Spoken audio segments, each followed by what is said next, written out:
Hello everyone, today we are going to start with class 11, chapter number 3, classification of elements and periodicity in properties. Okay, so we are doing the part 2 now. So without wasting time, let us start with the first question. Which of the following has the highest boiling point? इनमें से किसका जो boiling point है वो सबसे highest है? Neon का या जिनॉन का या आर्गन का या क्रिप्टन का? अब यहाँ पर देखिए, यहाँ पर भी मैं आपको देखिए, जब भी कोई आपका जो है वो कोई पर्टिकुलर किसी पीरियड की हम बात करेंगे, जैसे इससे पहले मैंने आपको मेथड बताया था how to learn the hydrogen, ठीक है। मतलब जो आपका जो एल्कली मेटल्स हैं उनको कैसे याद करते हैं, अल्कलाइन अर्थ मेटल को कैसे याद करते हैं। फिर बीच में आपका कार्बन फैमिली भी आया था, नाइट्रोजन फैमिली हल्का सा मैंने बताया था। तो ऐसे आप हल्का हल्का याद करना शुरू कर देंगे तो आपको बहुत ही जल्दी पीरियोडिक टेबल जो है वो याद हो जाएगा। जैसे अब यहाँ पर क्या है कि यहाँ पर है आपका कि इसको हम कहते हैं नोबल गैसेस।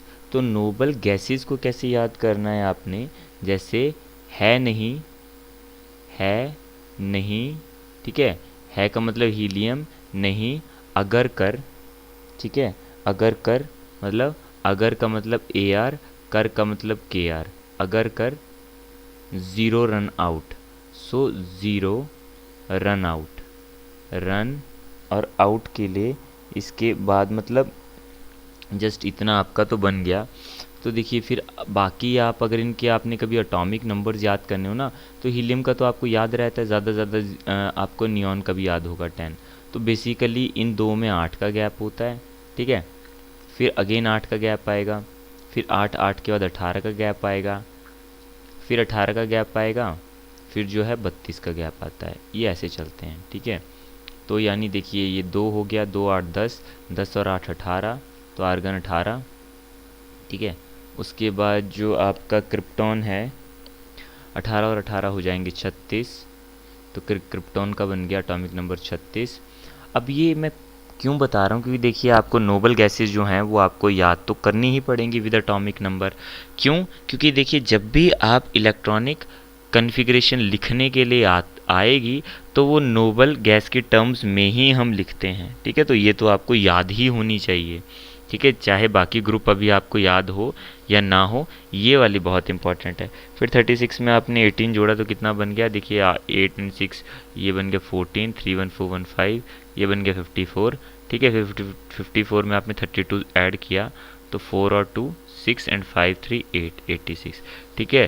तो ये हो गया आपका हीलियम, फिर नियॉन, फिर आर्गन, फिर क्रिप्टॉन, फिर जिनॉन, फिर रेडॉन, ठीक है। ये सारे के सारे आपल गैस एलिमेंट्स हैं। अब यहाँ पर क्या ध्यान रखना है आपने कि अब बॉइलिंग पॉइंट, तो बॉइलिंग पॉइंट में देखिए, बॉइलिंग पॉइंट में जैसे हम डाउन द ग्रुप मूव करते हैं ना, तो बॉइलिंग पॉइंट आपका बढ़ता है। बॉइलिंग पॉइंट क्यों बढ़ता है? क्योंकि आपका जो मॉलिक्यूलर फोर्सेस होते हैं वो डाउन द ग्रुप बढ़ते हैं, ठीक है। Molecular forces down the group बढ़ते हैं, वो भी कौन से मॉलिक्यूलर फोर्सेस, जो कि वंडरवॉल फोर्सेस, जिनको हम वंडरवॉल फोर्सेस बोलते हैं, ठीक है। तो वंडरवॉल फोर्सेस जो हैं आपका डाउन द ग्रुप बढ़ते हैं, क्यों? क्योंकि जैसे ही आपका मॉलिक्यूलर मास बढ़ जाएगा तो ये भी बढ़ जाएंगे, ठीक है। तो जिनॉन का बाकियों में तो वो सबसे ज़्यादा है, ठीक है। तो इसीलिए आपका यहाँ पे वंडरवॉल फोर्सेस बहुत ही ज़्यादा होते हैं, तो इसीलिए बॉइलिंग पॉइंट इसका हाईएस्ट होता है, ठीक है। उसके बाद तो now comes the second question. Second question क्या है हमारा, the D block element consists mostly of, ठीक है। डी ब्लॉक एलिमेंट में मोस्टली क्या आते हैं आपके, सेकंड क्वेश्चन है D block element consist mostly of, तो क्या आते हैं देखिए, डी ब्लॉक एलिमेंट में आपके मैनी मेटल आते हैं जिनकी कैटालिटिक प्रॉपर्टीज़ होती हैं, ठीक है। ये वाला ऑप्शन सही है। ये सही क्यों है? क्योंकि देखिए मोनोवेलेंट मेटल, मोनोवेलेंट मेटल का मतलब क्या है, ऐसे मेटल जिनके ऊपर प्लस चार्ज है, आपका +1 चार्ज है। तो ये मेटल कौन से होते हैं ये आपको पता ही है, ये आपके एस ब्लॉक में से आते हैं। एस ब्लॉक में भी 2 होते हैं आपके, कौन से होते हैं एस ब्लॉक में? 2 में एक तो हो गया आपका एल्कली मेटल, ठीक है, और जो दूसरे होते हैं उनको हम एल्कलाइन अर्थ मेटल्स बोलते हैं, एल्कली मेटल और एल्कलाइन अर्थ मेटल्स, ठीक है। अब इन दोनों में ये तो आपके डाईवेलेंट बोले जाते हैं, ठीक है, इनको डाईवेलेंट बोलते हैं। और ये ऊपर जो होते हैं आपके ये होते हैं मोनोवेलेंट। ठीक है, तो बेसिकली हम बात कर रहे हैं एल्कली मेटल की, तो हो नहीं सकते आपके जो डी ब्लॉक एलिमेंट है वो ये होंगे नहीं। फिर आते हैं ऑल नॉन मेटल। अब आपको पता ही है कि नॉन मेटल पूरे पीरियोडिक टेबल में पी ब्लॉक में ही आपको मिलते हैं। ठीक है, और कहीं आपको नहीं मिलते हैं, तो यानी ये भी नहीं हो सकते। फिर आपके elements which generally form stoichiometric metal oxides, तो ये भी नहीं हो सकते आपके। तो अब आपका डी ऑप्शन बनता है कि many metal with catalytic properties, तो यही पॉसिबल है। जैसे कि कुछ रिएक्शंस आपने अभी पढ़ी भी होंगी, तो उसमें देखिए कई बार रिएक्शन के ऊपर लिखा होता है निकल और पैलेडियम या प्लैटिनम एज अ कैटलिस्ट। कई बार आपने इन मेटल्स का यूज़ किया होगा। ठीक है, तो मेटल कौन से हैं? ये आपके ट्रांजिशन मेटल्स ही हैं या डी ब्लॉक मेटल ही हैं ये। ठीक है, सो इसीलिए your D option is correct. ठीक है, उसके बाद अब आइए आपका क्वेश्चन नंबर 3। क्वेश्चन नंबर 3 क्या है? The element with atomic number 35 belongs to. अब अटोमिक नंबर क्या हो गया? 35 हो गया। ठीक है, यानी Z जो हमें दे रखा है वो 35 दे रखा है। तो अटोमिक नंबर अगर 35 है तो सबसे पहले आपको पता है कि हमें क्या करना पड़ेगा। अगर ब्लॉक निकालना है तो हमें इलेक्ट्रॉनिक कन्फिग्रेशन जो है वो देखनी पड़ेगी। तो इलेक्ट्रॉनिक कन्फिग्रेशन अभी हम देखते हैं। देखिए किस तरह से लिखेंगे 35 की। आप स्टार्ट कर लेते हैं 1s2 से, 2s2, ठीक है, 2p6, then 3s2, then 3p6, 3p6 के बाद आ जाता है आपका 3d10 आ गया। ठीक है, 3d10 के बाद आपका 4s2। काउंट करके देख लेते हैं कितने बन गए अभी हमारे। तो देखिए 2 और 2 4 और 6 4 10, 2 12, 6 18, 10 28, 29 30। ठीक है, 30 तक हम पहुंच चुके हैं। 30 के बाद 4p आपका 5 आ गया। ठीक है, तो ऑल इन ऑल कहाँ पर आया? ये आपका पी ब्लॉक में आया। So it's a P block element. अब पी ब्लॉक में कौन सा एलिमेंट है? तो आप देख सकते हैं पी ब्लॉक में ये जो 35 है आपका, दिस इज़ योर, ठीक है, 35 कौन सा है आपका? It is bromine. ठीक है, तो ब्रोमीन कहाँ पर आता है आपका? ये हेलोजन फैमिली का जो है वो पार्ट है। ब्रोमीन मतलब Br। ठीक है, ब्रोमीन मतलब आपका Br। सो 35 कहाँ पर आता है आपको याद है? ये फ्लोरीन के नीचे क्लोरीन, क्लोरीन के नीचे ब्रोमीन। आप देख भी सकते हैं, ये देखिए फ्लोरीन के लिए 9 होता है, क्लोरीन के लिए कितना होगा? तो देखो 9 से क्लोरीन पे जाने के लिए 8 जोड़ेंगे तो 9 + 8 17। ठीक है, फिर 17 से आगे जाने के लिए आपको 18 जोड़ना पड़ेगा। ठीक है, तो 8 7 15 और 1 2 और 1 3 35। ठीक है, so like that what you will get the electronic configuration like this। ठीक है, तो आपको क्या पता लग गया? आपको एटॉमिक नंबर भी यहाँ पर पता लग गया।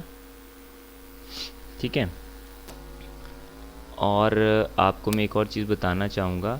चलिए, ये तो आप अबाउ प्रिंसिपल से यू कैन लर्न कि कौन पहले आएगा कौन बाद में। ठीक है, बट हमेशा जब भी इलेक्ट्रॉनिक कॉन्फ़िगरेशन आपने लिखना है तो ज़रूरी नहीं आपने स्टार्टिंग से स्टार्ट करना है। ठीक है, अगर जैसे मान लीजिए आपको अभी जो मैंने आपको बताया था कि है नहीं अगर कर ज़ीरो रन आउट।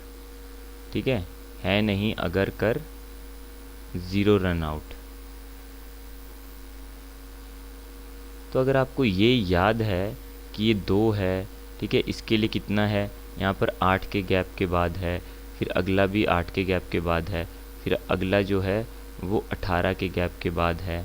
ठीक है, फिर 18, फिर आपने लास्ट किया था 18, देन द लास्ट वन 32। और ये सब करने के बाद 2 8 10 आपका ये 10 आया था, ये 18 आया था, 18 18 36 आया था, 36 और 18 54 आया था, 54 और 32 जो है वो 86 बन गया था। ठीक है, रेडॉन का। तो अब आपको ये देखना है कि मुझे ब्रोमीन लिखना है 35। तो ब्रोमीन 35 क्रिप्टन से कम है ना, क्रिप्टॉन का 36 से इससे कम है, तो यानी आर्गन 18 का हम यूज़ करेंगे। अब आर्गन तो 18 लिख दिया हमने। ठीक है, अब आर्गन के साथ 18 तो आपने लिख दिया। अब आएगा क्या। अब आपको ये ध्यान रखना है कि हीलियम, देखिए हीलियम आता है फर्स्ट पीरियड में। हीलियम किस में आता है, helium comes in the first period, neon comes in the second period, argon comes in the third period. अब आर्गन जो है वो आपका थर्ड पीरियड में आता है, तो यानी अब ये थर्ड जो है पीरियड कंप्लीट हो चुका है, अभी फोर्थ पीरियड आपका स्टार्ट हो रहा है। ठीक है, फोर्थ पीरियड स्टार्ट होगा। ठीक है, जब 18 to 35 आप चलेंगे ना, 18 तक तो आपने लिख दिया, तो फोर्थ पीरियड स्टार्ट होगा। अब फोर्थ पीरियड में जो एलिमेंट्स होते हैं तो उसमें ध्यान रखिएगा हमेशा S और P जो हैं वो सेम रहते हैं, यानी S के आगे भी N रहेगा, P के आगे भी N रहेगा, पर D में हमेशा कम रहेगा। D कितना रहता है, D हमेशा N-1 रहता है और F हमेशा N-2 रहता है। ठीक है, तो अगर आप फोर्थ पीरियड में अगले इलेक्ट्रॉन्स डाल रहे हैं तो ऑफ कोर्स 4s और 4p आएगा। ठीक है, और 4s 4p तो आएगा ही आएगा, बट साथ में क्योंकि d भी आएगा तो d कौन सा आएगा, n-1। तो जब 4s या 4p होगा तो उसमें d जो होगा वो 3d आएगा आपका। ठीक है, बाकी इसका कौन सा ऑर्डर होगा that you can use the aufbau principle here. ठीक है, तो इस तरह से ये एक मेथड होता है जो आपको याद होना चाहिए। तो अगर ये मेथड याद है then you can write the electronic configuration of any element. और साथ के साथ अगर आपको डाउन द ग्रुप भी काफ़ी ग्रुप्स जो हैं वो आपको याद हैं ऐसे, तो आप बहुतों की इलेक्ट्रॉनिक कॉन्फ़िगरेशन आराम से लिख सकते हैं। ठीक है, now let us move on to the fourth question. So comes the fourth question now, that in the periodic table the element with atomic number 16 will be placed in the group। अब atomic number 16 का element कौन से group में रखा जाएगा। अब ये देखना हो आपको atomic number 16 का, तो ये भी इजी है। ठीक है, तो ये आपको चेक करना है कि थर्ड में रखा जाएगा, फोर्थ में, फिफ्थ में या सिक्स्थ में। ठीक है, अब आपका element with the atomic number 16 will be placed in which group. अब देखो आपको पता है कि ग्रुप 1 यहाँ होता है, 1 और 2 तो यहाँ होते हैं आपके। ठीक है, 1, 2 ग्रुप तो यहाँ होते हैं आपके।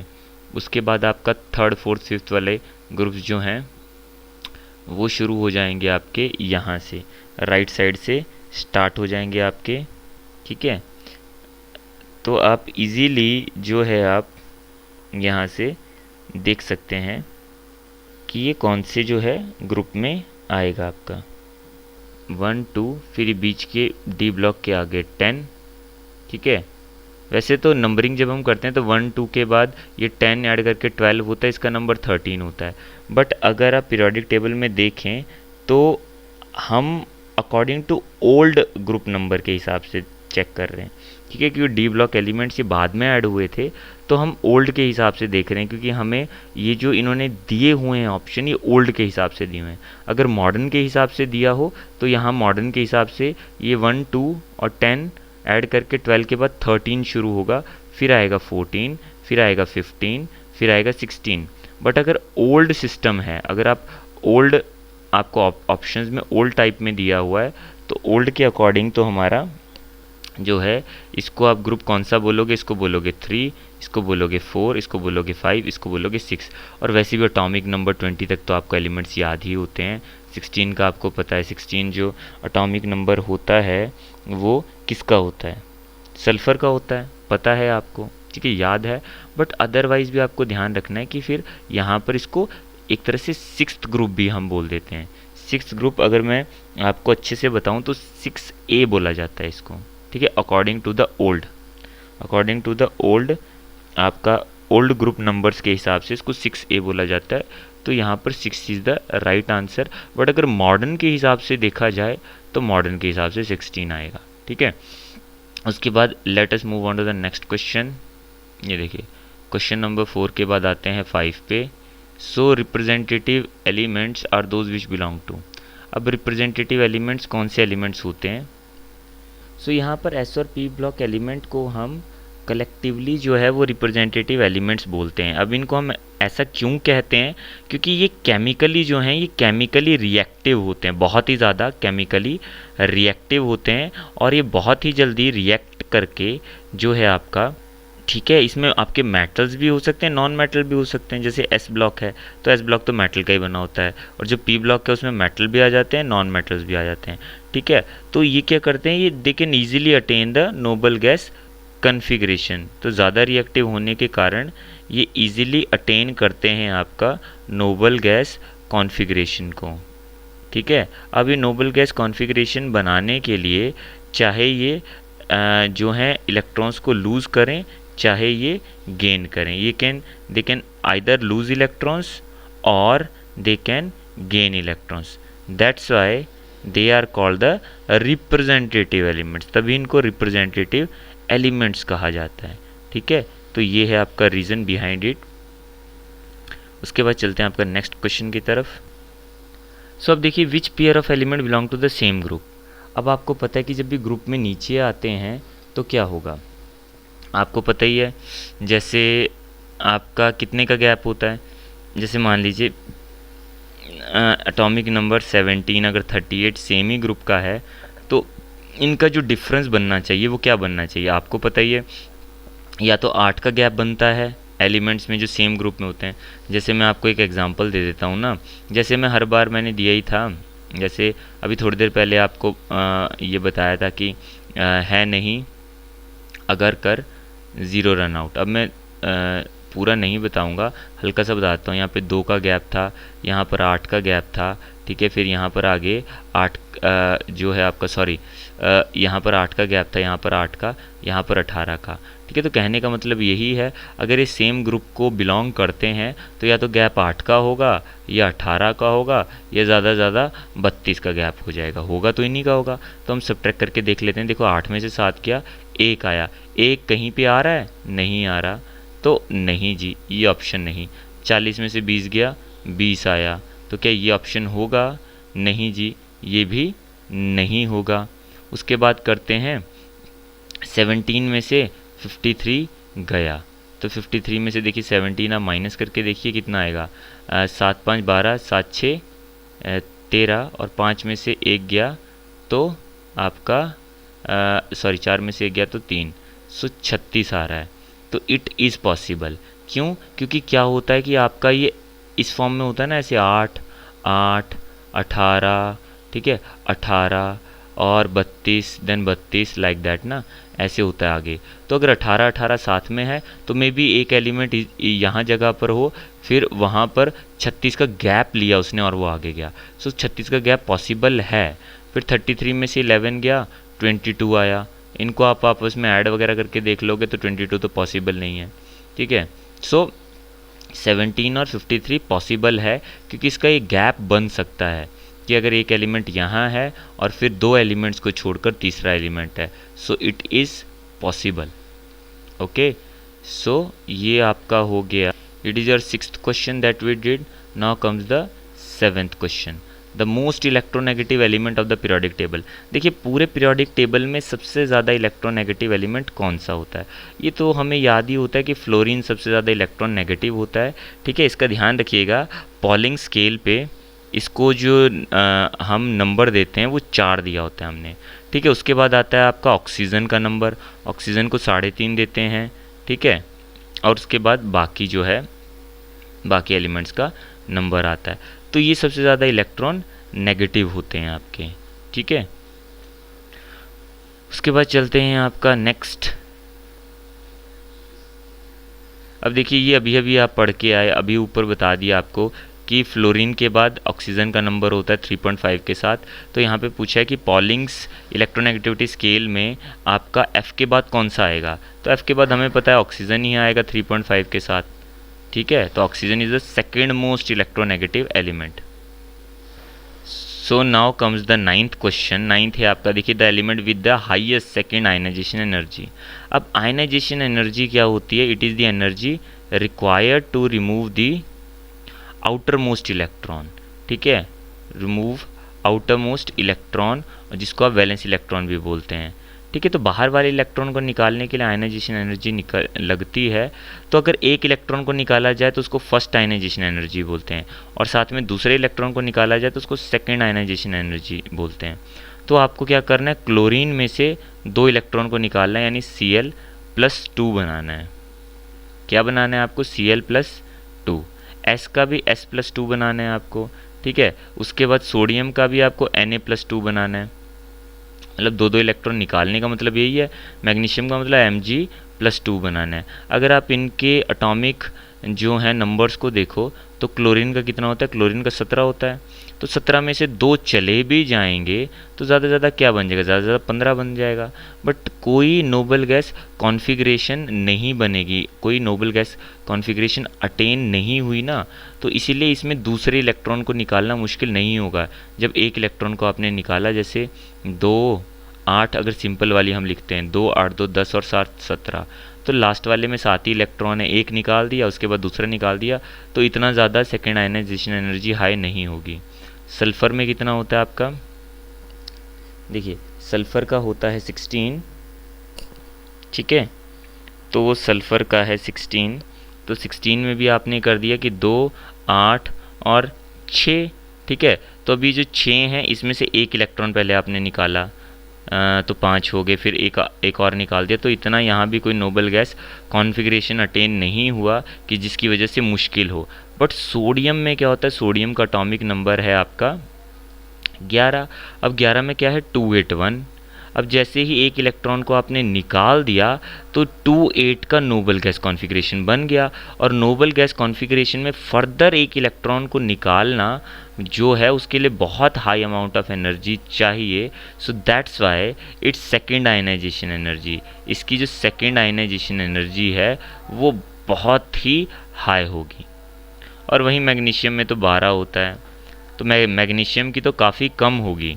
क्यों, क्योंकि पहला इलेक्ट्रॉन निकालने के बाद दूसरा इलेक्ट्रॉन तो it can easily lose, why, because क्योंकि 2 इलेक्ट्रॉन निकालने के बाद इसमें नोबल गैस कॉन्फ़िगरेशन बनेगी, और इसमें एक इलेक्ट्रॉन निकालते ही बन जाएगी, तो दूसरा इसमें निकालना मुश्किल है और इसमें निकालना सबसे आसान है। So your answer is sodium.